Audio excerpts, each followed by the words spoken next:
Hello everybody and welcome to another Transformers third-party review. In today's video, thanks to the team over at Robot Kingdom, we're taking a look at the MS-06.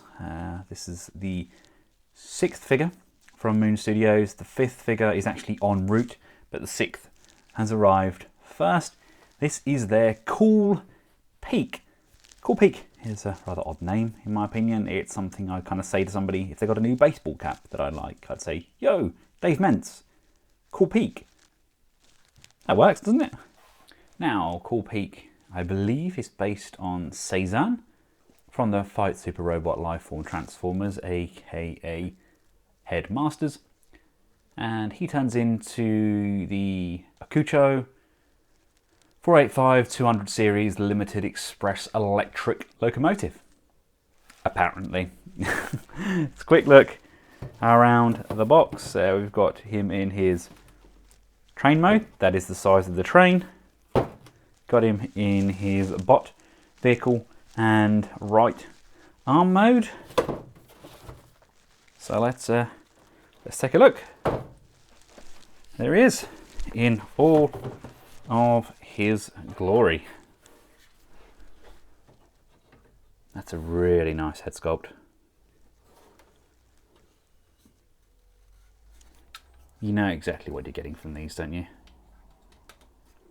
Mine, you did just have to push these tabs in here, coming out of his packaging, because there's a hinge on these arms.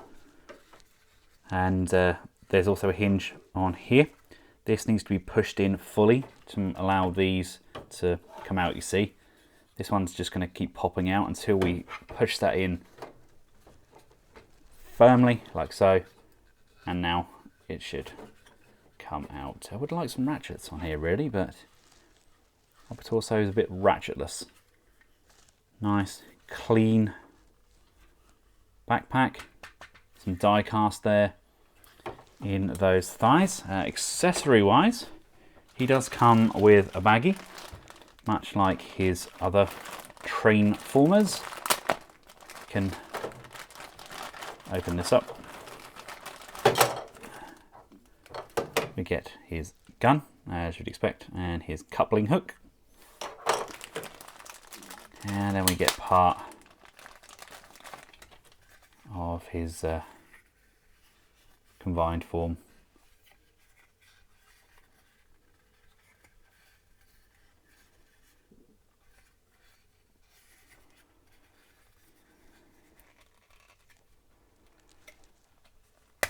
There we go.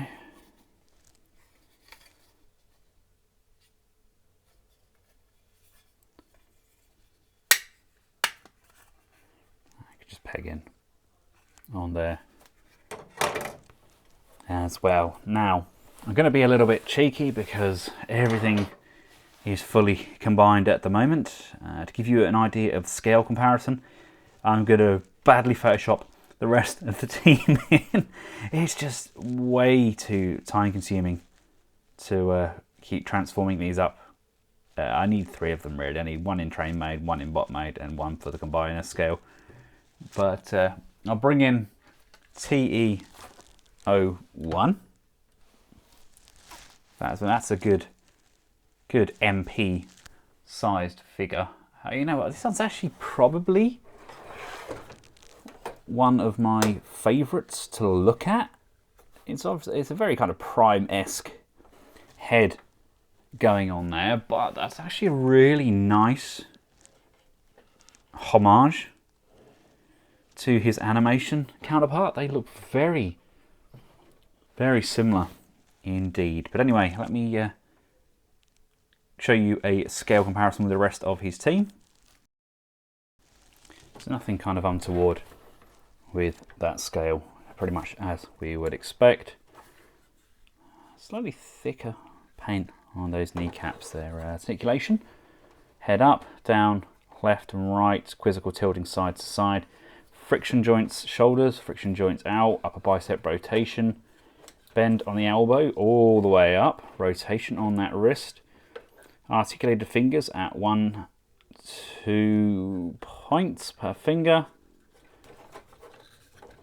waist rotation in there, no abdominal crunch on the waist, hip skirts to the front, rear and sides. Allow for legs to come this far forwards, this far back, out to the side. There is an upper thigh rotation, but not at this cut here. The ball actually sits inside the thigh joint there, so there's a thigh turn there. We have a bend on that knee, and we have a pivot on those feet. No left and right motion on those though, and we do have some movement on those toes. He does feel a little bit more plasticky than a couple of other of his comrades, but I think that's because this guy's incorporated his hand into the transformation as well. The other ones kind of just fold up as limbs. They're kind of just there as legs already, just kind of fold down the train. But this one, it's got a little bit of extra stuff going on now to get him transformed up into his train form. Open up this piece here. Head is going to come forward like so. These pieces here are going to come out. Oh, come on, where's my... I haven't got any nails. A little bit of brute force and ignorance. They eventually opened. The hands can be flipped away inside the arms. This section here rotates around to the front. This is going to open up here. This comes up away from this joint, and that's going to rock, so it goes to the back like so. This piece here can then come out. Again, these are ridiculously stiff pieces like so. This is going to rotate around, so that's now in the middle, so then that can come up and sit behind the head. Rocks up. Oh, hello, we're going to undo, are we? Okay, that's fine, that's fine. I'll take that. Like so, and then these are going to come together as well. So tab and tab and push and secure. And then using these hinges, I'll bring this down. As we bring these arms in, just make sure that this panel here is flipped up, and then in reverse flip up these back panels here. Going to need those when we start folding in to get the underskirt of that train. And you can see we've got this tab here, this tab here. Those are going to line up and line up. And come on, in you go. 1, 2, like so. This is then going to come up. Oh, hello. Like so. And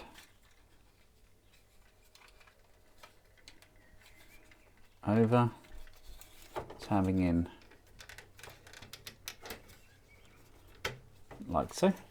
Sneaky peek at some of the hand configuration there. Push that chest up. These two pieces here actually separate, so we can bring this one in. This is going to push, tab and secure into position. This is then going to rock backwards like so, allowing this piece here to come down, and that's going to push. And he says we've got some circle tabs at the top here, 1 and 2, and again some flat tabs just on this piece here. Now remember those bits we folded out earlier on? We can now tab the skirt panels into them, and we've got this kind of wheel section here that can come up, tab in, we can bring the wheels up, and of course, like we have been doing before, push these sections here down to lock those into position. And there's a hand. Look, we have a hand underneath. Come to the feet. These are going to come inwards like so. This is going to arch on this hinge because you're going to want to bring the toe down, slide that into that void like so. This section here is going to come out to the side, allowing for this piece to come up. My leg flap has already dropped down. This bit here on yours may still be filling in the back of the legs, but mine has already dropped. We have this panel here on the front of the train, and again we have this small panel here.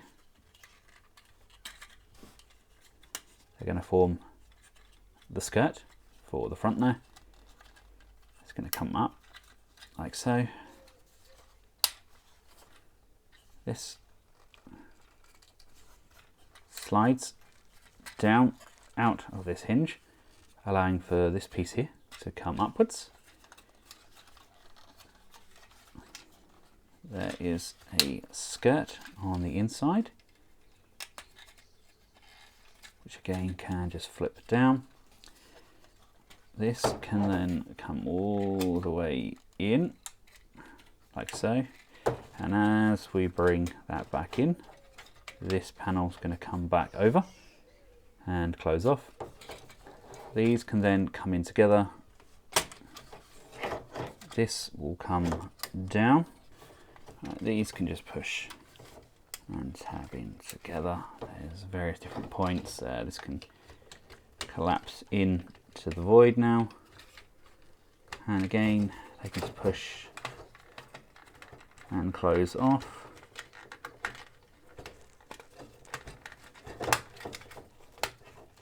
There we go. It's going to close, that's going to close, it's going to tab in, that's tabbed in. This is going to just tuck down behind one another. Come on.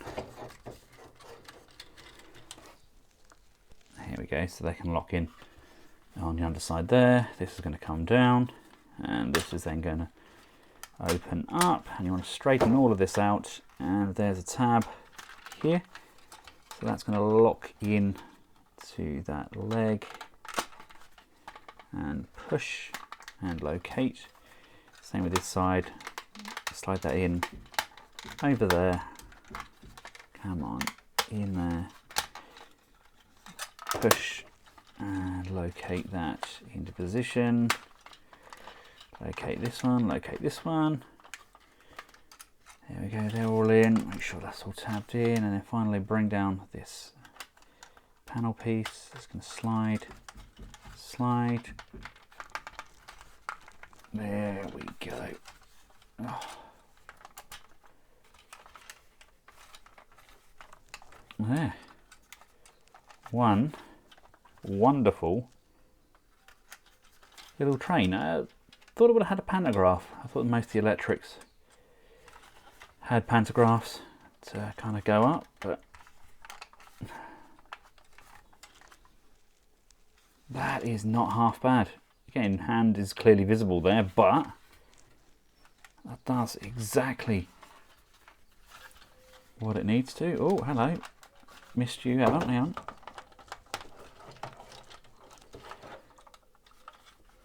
Yeah, I missed a little bit there on the skirt, and I haven't locked those front wheels in. But, oh, yes, God. Here we go.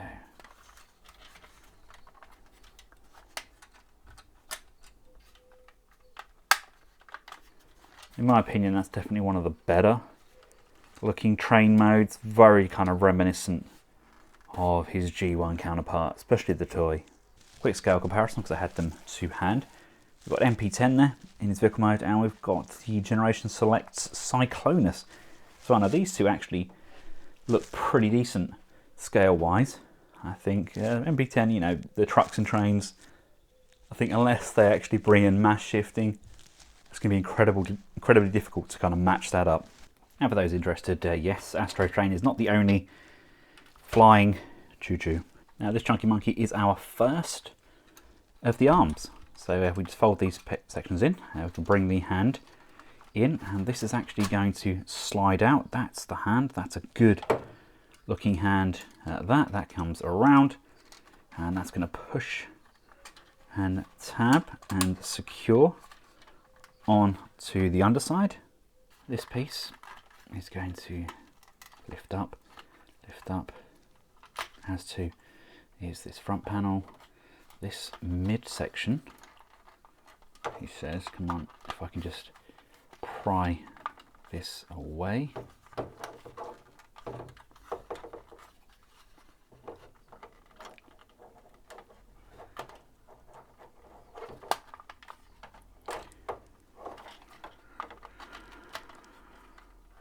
One, two, there we go. Here's going to come up. This is going to rock backwards on these hinges.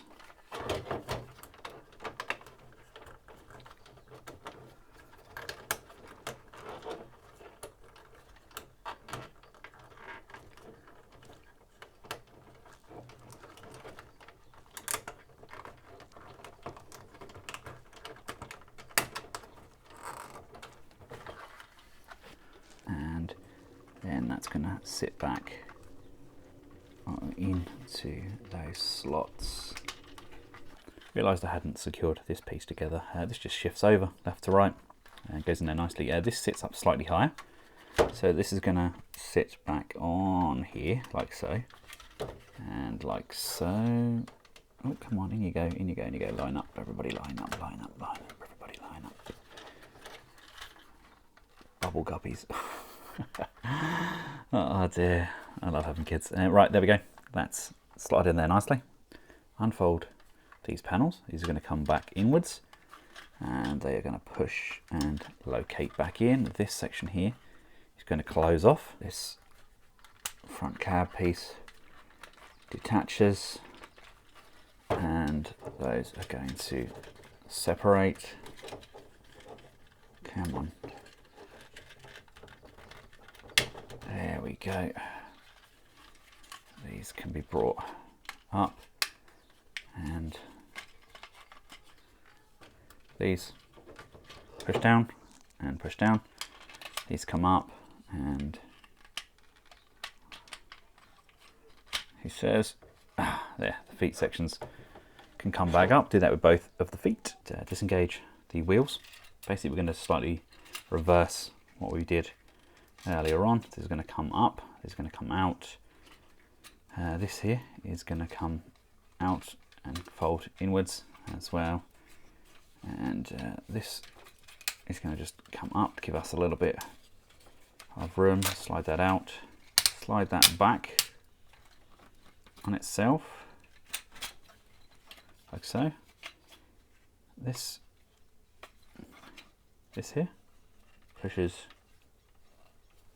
inwards,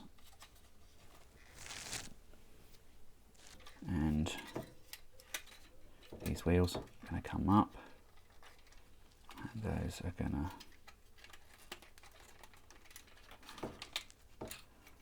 slide in to that void. This is then going to come back down and push and secure and close off. This is going to come around like so, up, and then flip up, over, and latch on like so. This then comes off here like this and comes up, comes down, and just tabs in behind like so. And then these are going to come in, making sure everything is pushed in together, and then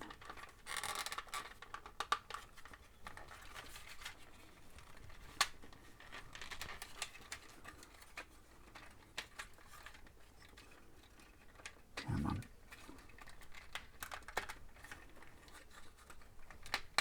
There we go. There we go. Slowly starting to come together. And this is all just going to push and latch in firmly. Can then rotate this section around. So that's going to be the arm. So all in nice and firmly. Yes, yes it is. And now you just need to, I've plugged this in already, but I didn't need to, because we need to come around to the front here and basically push a tab in. So let's just loosen this piece off, just so we can get access to this front panel here. There we go, because basically this piece here, I'm going to push in and flip up. This is spring loaded, so these are going to go in. Come on, spring into place. Give that a little push, and if you come around to the other side here,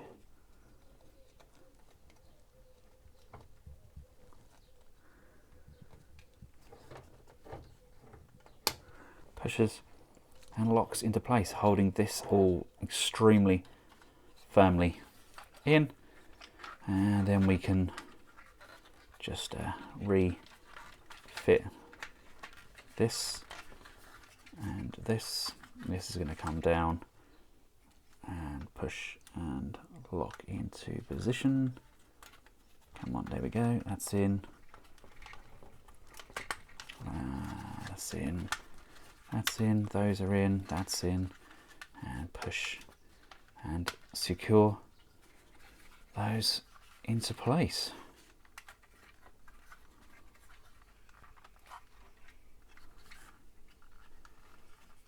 There we go, there is our fist. Really big, chunky fist at that. The fingers are a little bit looser than I would have liked. Maybe I need to tighten those up a little bit, but really nice.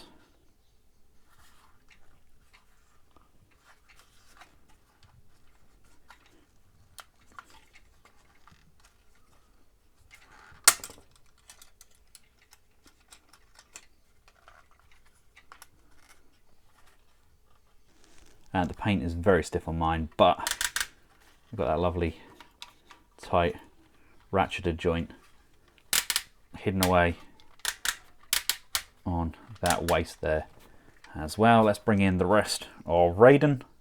So I need to just loosen up this joint slightly, slide that in,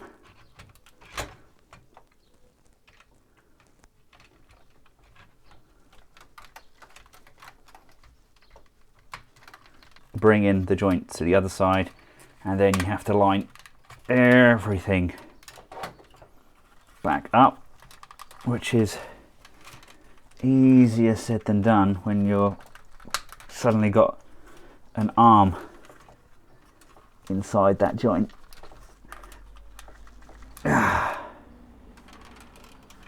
Is that in? Yes. Yes, that is. And now we have it all slotted in. If you see here, I managed to get everything nicely tabbed in and secured. The issue was the head, the robot head. If you have the robot head hang down and not actually inside the torso, everything tabs together nicely as it should. So we've got rotation on that arm. See that joint there? Just, I don't know. I don't like how that sits together in there. I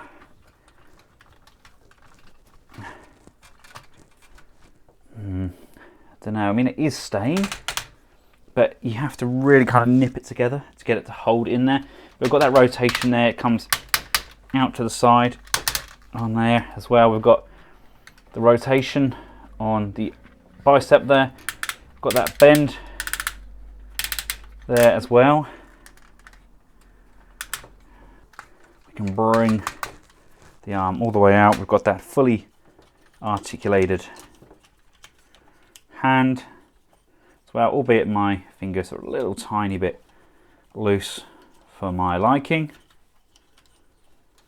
but all in all, he's going to look insane, isn't he? And there we have him, just one more arm to go. He's not the most playable of figures because there's so much going on with all of those parts. You're not going to have him in the most dynamic of poses. He's not like the old Toy World Devi, where you can get him in that kind of real kind of aggressive pose, but there's a lot going for this guy. He's a good looking piece. He's a massive piece. I had Martin and David come round end of last week, and they were just amazed at how kind of big he is in comparison to some of the other figures. Yeah, it's a really gorgeous combined form. Can't wait to get the other arm. It is en route as we speak from Robot Kingdom, so I'll review that as soon as it arrives, and we can show you this guy fully combined up alongside some of the other combiners. But for now, thank you all very much for watching and taking the time out of your busy lives to watch and support my content. And until next time, myself and the rest of the Collectables household, goodbye.